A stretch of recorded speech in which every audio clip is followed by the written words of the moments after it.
Welcome back for another week of Daily Fantasy NASCAR, everyone. This week we're in Richmond, Virginia for the Toyota Owners 400 Richmond International Raceway. So what I'm going to do here is we're going to go over some of my favorite picks from the article, and we're going to use the cheat sheet. So we're going to start at dfsr.com, dailyfantasysportsrankings.com, and we're going to go through my article and show you how to get that cheat sheet if you're first time. So if you click on Other on the main page, it's going to take you to the niche sports, and as you can see, my articles are right at the top. So you got the preview article here, and then we got the picks article, which I just published today. So we're going to click on that. I'm not going to go too much into the article itself, but at the bottom of this article is where you're going to find the links to the cheat sheet. So you click on the link here or the picture itself, and it's going to open the cheat sheet. It is in view only mode, so what you're going to want to do right off the bat is click on File, make a copy, name it whatever you want, and then click OK and you'll get your own. So then what you're going to be able to do at that point is you're going to be able to adjust these numbers here to make your own model. So as you see, I've only totaled it to 85 here. That is just because I got a minus 15 in the qualifying practice differential. Got to have a negative number in there to be able to weight those factors, like for instance Eric Jones a plus 18 because he started 20th and was an average of 2.5 between the final two practices. So to get that as a positive for him, we need that at the minus 15. So looking over here at the salary, the guys in green that I've highlighted here are guys that I wrote about in the article. So my top two guys this week were Denny Hamlin, Martin Truex. That is without weighting the value of their DraftKings salary, as I mentioned in the article. So seeing them at the low 9K range is awesome. I'm going to have a ton of them built around them. Truex, this is one of his worst tracks over the course of his career, but he's finished top 10 here, 3rd and 9th in his last two races at Richmond. And going over and looking at the practice qualifying, he's been dominant this weekend. He's the only driver to rank top 5 in all practices and qualifying and 10-lap averages. He was first in the 10-lap average in final practice. Qualifying 3rd, so he's going to have a chance at those dominator points as well. Hamlin ranks number 1 simply because he's got a better, as you can see, a 2-year track history and career track history as well. So that gives him a little bit of a boost over Truex, plus the place differential points. But he was top 10 in final two practices and right behind Truex in 10-lap average as well. So I think those two, stacking them together, it's a low cost. You can get a very balanced lineup with some of these other guys that I'm going to mention and can build a really high upside lineup without touching into the 10K guys at all if you want to run a balanced lineup this week.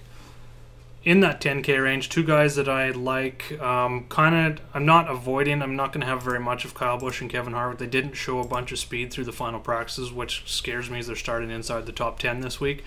But both teams, both guys have crew chiefs and great teams on pit road, and they can make the adjustments and strategy-wise that can get up there. So definitely don't completely avoid them, I don't think. There's no reason to completely avoid them this week. Kyle Larson, always going to be high owned. His price is getting up there. He is I would call an elite driver now in the series. He's got place differential upside starting 18th, and he was fastest in final practice and right behind Hamlin and Truex in the 10-lap average. So definitely going to have some of him as well. Jimmy Johnson won back-to-back races. He's been excellent here the last 2 years, and somehow still under 10K. So he's going to be probably a popular choice this week as well. He was 3rd in final practice, which is nice. He was outside the top 10 and 10-lap average, but definitely don't count out Jimmy, especially, I know, just a value under 10K is just amazing. And I think this week there isn't really a clear ownership guy that's going to take over a whole bunch of the ownership, so I think it's going to be spread out pretty well in this top tier. I'm going to go down a little bit. I talked about Eric Jones in the article. He's shown a lot of speed again in the Toyota camp. Qualified 20, so he's got some place differential. Clint Boyer's been really consistent all weekend. Didn't unload very well in practice 1, but qualified 8th. And then he's been top 10 all weekend as well, looking at all the rankings there. Talked about Austin Dillon. He's probably going to be the highest owned just because he started in 38th. He had to start at the back because he got penalized at Bristol. He failed, I think, the laser inspection 5 times, so that put him at the back of the field here this week. And what they did in qualifying, if you watch the video I had in the picks article, they went really, really slow in their 2 qualifying laps just to conserve their tires. So they're going to start at the back, and they're going to have fresher tires than everyone in front of them, so they should be able to make up a lot of positions fast.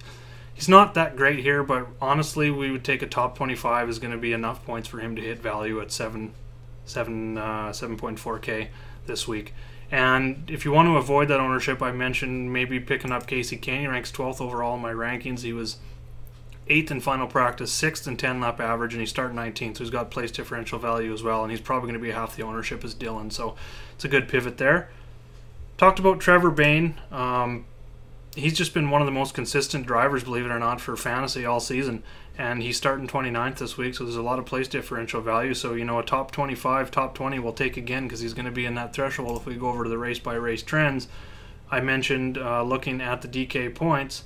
If you look here, he is 10th in DK points this season. He's been unbelievably consistent with about 30 to 40 points every single race this season, so he should be able to easily accomplish that this week. Probably going to be high owned in that sub 7K range, but I don't think you can avoid that consistency at all, whether you're making balanced lineup or stars and scrubs.